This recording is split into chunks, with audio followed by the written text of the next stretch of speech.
Hello and welcome to IMS today. This is Kushi Vashne and today we have our eminent guest, Dr. Sindhu Bhaskar, CEO and founder of EST Groups. We welcome you, sir. Thank you. Thank you very much. Sir, how these startup conclaves and the events like related to startups are helpful for the students for becoming the entrepreneurs? First of all, earlier, if you compare it with earlier days, you did not get these opportunities. So, after 2008 meltdown, the whole atmosphere changed to decentralization mode. When that decentralization atmosphere set in, everyone became an entrepreneur and everyone had to get that opportunity. In that, your hackathons, your such events, college events, whatever you are doing right now, those become very important to be the first step towards becoming a real entrepreneur. You get all the practical examples of opportunities, of problems, how to manage finance, who are the elements which are going to support you or which are going to destroy you.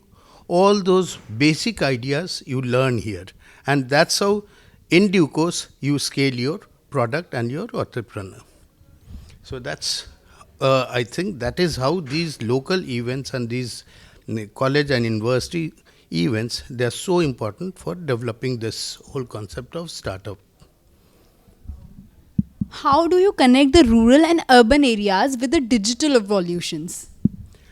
That is the basic problem of all the developing economies. That in these economies, the digital media, digital economy, or say digital knowledge has not percolated that much. Of course, now there is a very conscious effort in India to take digital knowledge and digital activities to rural areas. But before, say, 5-10 years back, there was no such thing. And that's why still what we are seeing is elitist tendency in technology. It is more pronounced in urban areas and rural areas. Either for payment gateways, you are having some technologies there like Paytm and all, but opportunities to have digital knowledge, technology, knowledge is very scarce in rural areas. So rural students don't get that exposure of new technologies. That is why rural-urban divide is still continuing. But there is a mad rush now to move towards rural area because everyone wants number. The whole concept of financial statement has changed. Earlier it was based on your profitability and all, but now it is based on numbers of subscribers. So that is why urban centers are choked. So people and big companies, big enterprises, they are moving to rural areas. So that's how a very thin connect is getting done between rural and urban areas. And as a matter of fact, EST group of companies is also working in 3, 4, 5 centers with their neo-banking, agri-tech, healthcare and ed-tech.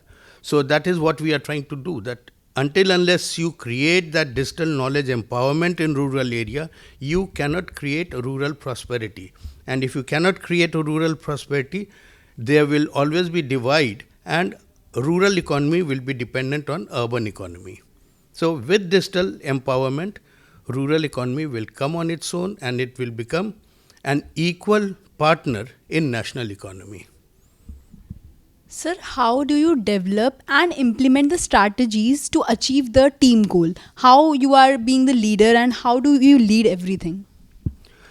First of all, as a leader, you have to lead from the front. You have to act. You don't have to just give orders. Number one, the whole concept of being the leader has changed. Earlier it was that you are the boardroom president and you are taking decision and your soldiers are following it. But now you are moving with everyone in the field.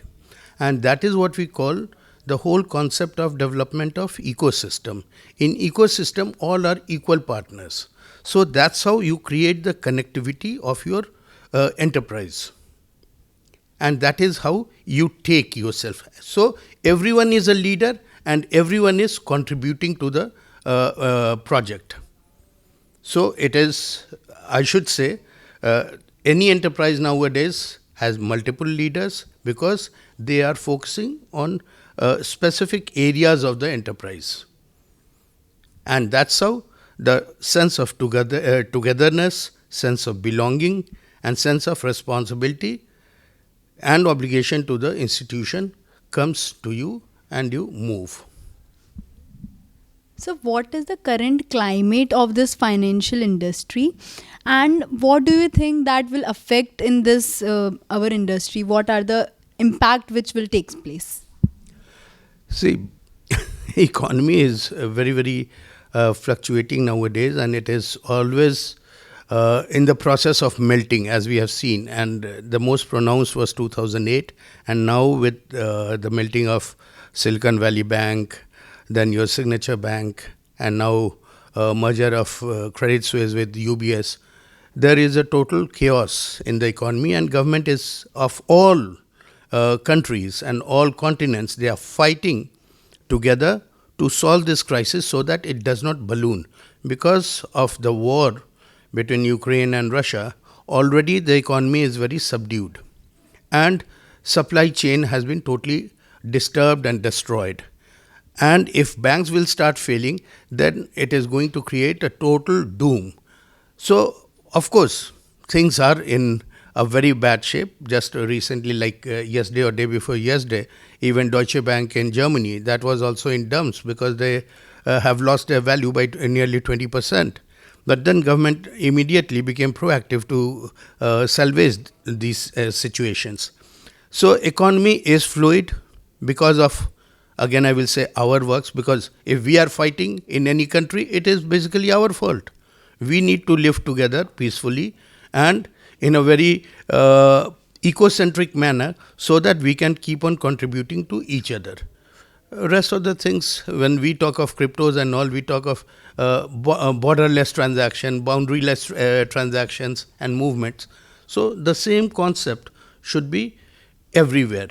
Your cultural movement, your economic movement, your social relationship should not be guided by boundaries. They should be limitless. Thank you so much, sir, for giving your time. This is Khushi Vashne with cameraman Aman, IMS Today.